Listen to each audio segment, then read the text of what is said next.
my southern self just got off work and I was getting ready to wash off all of my makeup, and I heard a phrase today and the Lord told me to bring it to you just this way. And I've learned to give God exactly what He's asking for. And it's never the wrong way to deliver it, even if it's a little funny. So today the phrase, I'm gonna censor it for you, poop or get off the pot, come up. And listen, if you're Southern, you've heard this. It simply translates, I wish you'd do something. I wish you would. I wish you'd figure it out.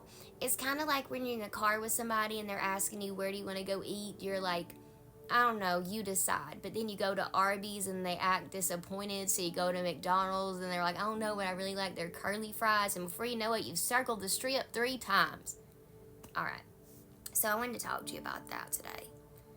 Did you know a lot of times when we get to that space, so I'm going to use myself as an example. I am very gracious. I am very patient. So if I'm saying this to you, I am just a hair over my hair bow up here, all right? And that either means I'm agitated and you're the lucky winner, or you have been sitting on the pot a long time and I need to know what we're doing here. And that could be a situation, a person, a team of things. It could be anything. But you know what it really means? So coming from a pastoral counselor space, let me put it in Southernalities, but let me put it in another way too. We know that anger is a secondary emotion, right? But there's also a secondary phrase to what we're saying out loud and what we're telling God, what we're telling people is, I wish they'd just go. I wish they'd just do this. I wish. But what are you telling God? When you're crying in your room, it's usually, God, I am so tired. God, I am so frustrated. And what God's trying to tell you is you're striving.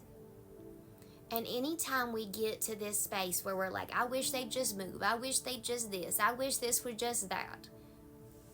At the end of the day, you may have very valid reasons for why you feel that way. But Isaiah 60:22 says, when the time is right, I, the Lord, will do it. And when you're striving, you're just like a little hamster on a wheel, like you're going to Nevada in a cage and you ain't going nowhere. You're wearing yourself out. When the whole time, God could do it for you. And since He's omnipotent and omnipresent, He's already living where He has done it. So the only person striving at all is you. Now imagine you're one of the lucky ones. Your toilet has overflowed and you got one of them daddies you can call and say, hey daddy, my toilet's overflowing. Oh yeah, I can cut it off. The little thing in the back, right? Okay. Okay, and he's just like, I'm just gonna come over. And you know what you get to do? You get to sit and finish watching Days of Our Lives or whatever you're doing, and your daddy's gonna come fix it. I don't have that dad. But I gotta take it where I can get it. And I know that my Heavenly Father's like that. And anytime I catch myself saying, I wish they'd just this. I wish that would just that. I wish this would just be this way. God always reminds me that it's secondary. Because I can say that all day because I'm frustrated. But at the end of the day, when I'm done being mad, it will be, God, I'm just so tired. God, I'm just so frustrated. God, I'm just so tired of being the only one down here working. And God always reminded me that He's the one doing the work. I'm the one praying and putting my faith with it. And I am putting works with my faith, but not works He ain't asking me to do. Like questioning why this ain't that and that ain't the other, and why it's not happening on my time. So I want you to take this back to the Lord if it's you and you feel like you're just frustrated at everything. Because what you're really saying is just, Lord, I'm tired.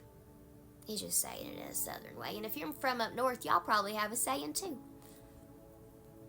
But wherever there is a lack of patience, wherever there is frustration, we're usually striving. And there is very, very rarely going to be an exception. I want you to carry it back to the Lord and do me a favor, all right? As just a mama tonight, not anything else. As a mama, I want you to lay down. I want you to give it to God and act like God's who He said He is, because He is. And He's capable of handling this and you and that and the thing that's up to your southern hair bow. Okay? He's got you. And it's going to be all right. Just breathe. And I'll talk to you again soon.